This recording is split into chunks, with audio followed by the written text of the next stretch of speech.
একজন শহীদের কথা আজকে আপনাদের বলি।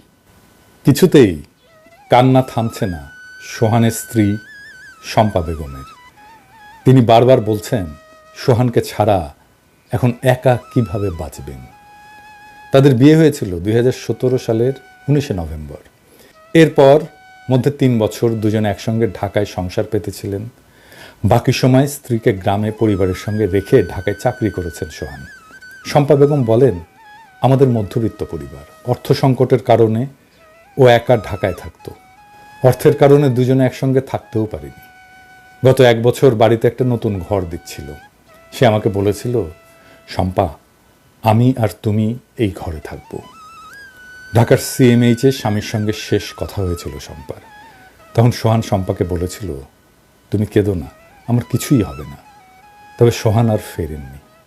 অস্ত্রোপচার করে শরীর থেকে বুলেট বের করা গেলেও রক্ত বন্ধ করা যায়নি। 18 ব্যাগ রক্ত দিয়েও বাঁচানো যায়নি সোহানকে। সংসারের অভাব থাকলেও ভালোবাসার কমতি ছিল না। উল্লেখ করে শম্পা বলেন, স্বামী ছাড়া কেউ ছিল না আমার। সে সব সময় সব ধরনের পরিস্থিতিতে আমার পাশে থেকেছে। সে বলতো, চিন্তা করো না, আমি তোমার পাশে আছি। আল্লাহ আমাকে একটা সন্তানও দেননি, আমি এখন কিভাবে বাঁচব।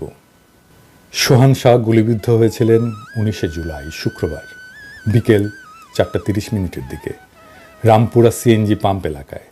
তখন তার সঙ্গে ছিলেন 2 সহকর্মী, অলিউল ইসলাম আর নূর হোসেন।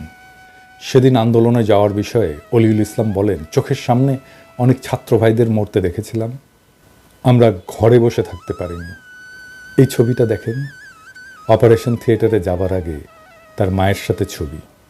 সোহান বলেছিল, মা তুমি টেনশন করো না, আমার কিচ্ছু হবে না, আমি সুস্থ হয়ে ফিরে আসব। সোহানের কথা সত্যি হয়নি। সোহান আর ফেরেনি। কি তরতাজা ছেলে একটা। গুলিবিদ্ধ হওয়ার 39 দিন পর 27 আগস্ট ঢাকার CMH-এ চিকিৎসাধীন অবস্থায় শাহাদাত বরণ করেন সোহান। প্রত্যেকটা শহীদ মৃত্যুর জন্যে ইন্ডিয়ার দায় আছে।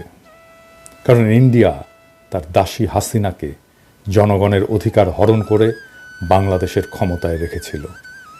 এই শহীদদের মৃত্যুর জন্যে প্রত্যক্ষ আর পরোক্ষভাবে দায়ী ইন্ডিয়া, এটা আমরা কখনোই বিস্মৃত হব না। ইনকিলাব জিন্দাবাদ।